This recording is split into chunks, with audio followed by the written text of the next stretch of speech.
587টি 527টা পণ্যের মধ্যে বিষক্রিয়া পাওয়া গেছে হিন্দুস্তানে, অর্থাৎ ভারতে।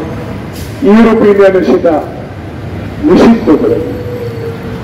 আরেকটি দেখেছি ইত্তেফাক, দ্বিতীয় ওষুধে মেডিসিন ক্যান্সারের মিশ্র প্রতিক্রিয়া পেয়েছেন, উপাদান পেয়েছেন, তাও সিঙ্গাপুর, হংকং বন্ধ করে দিল। প্রিয় বন্ধু দেশ, প্রিয় বন্ধু ভারত, আধিপত্যবাদ আজকে আগ্রাসন, গণতন্ত্র হত্যার জন্য বাংলাদেশের মানুষ সামাজিকভাবে প্রস্তুতি নিচ্ছে আপনাদের বিরুদ্ধে আচরণ করার জন্য। তার কারণ বাংলাদেশের মানুষ ৭১ সালে খালি পায়ে যুদ্ধ করে, হাফ প্যান্ট করে যুদ্ধ করে যারা দেশ স্বাধীন করেছিল, রাওয়ালপিন্ডি থেকে মুক্তি হয়েছিল দিল্লির দাসত্ব গ্রহণ করার জন্য।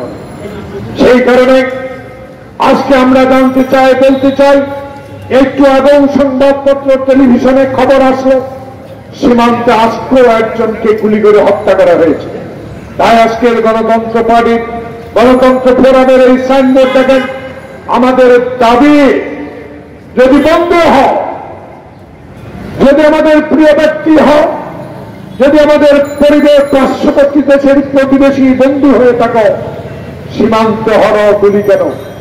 জাতীয় সংসদে 2008 সালে তখনকার স্বরাষ্ট্রমন্ত্রী মহরুফ উনি বলেছেন, আমি যখন প্রশ্ন করেছিলাম সীমান্তে পাখির মতো কেন গুলি হয়, কেন ফেলানির লাশ তার কাটায় ঝুলিয়ে রাখা হয়, তখন স্বরাষ্ট্রমন্ত্রী উত্তর দিয়েছিল, এবং তৎকালীন আওয়ামী লীগের সাধারণ সম্পাদক বলেছিল এইভাবেই চলতে থাকবে। তাই আজকে বাংলার জনগণ, বাংলাদেশের মানুষ গণতন্ত্রের জন্য লড়াই শুরু করেছে। সেই লড়াইয়ে সরকারি ষড়যন্ত্রের মাধ্যমে, আইন শৃঙ্খলা বাহিনী দিয়ে, প্রজাতন্ত্রের কর্মচারী দিয়ে বাংলাদেশের গণতান্ত্রিক আন্দোলনকে স্তব্ধ করে দিয়েছেন। তেমনি সহযোগিতা পাচ্ছেন প্রতিবেশী দেশ ভারত থেকে। আমরা ভারতের জনগণের বিরুদ্ধে নয়, আমরা ভারতের বন্ধু হতে চাই। যে বন্ধু আমাকে শোষণ করবে, যে বন্ধু আমাকে টিপার ন্যায্য হিসাবে দিবে না, যে বন্ধু আমাকে ন্যায্য পানির হিসাবে দিবে না, সে কি বন্ধু হতে পারে? কোনদিনও বন্ধু হতে পারে না। তাই আমরা স্পষ্ট ভাষায় এই সামাজিক আন্দোলনের মাধ্যমে প্রমাণ করতে চাই, ভারতীয় পণ্য বর্জন করো, এই সীমান্ত হত্যা বন্ধ করো এবং আগ্রাসন নীতি পরিহার করো।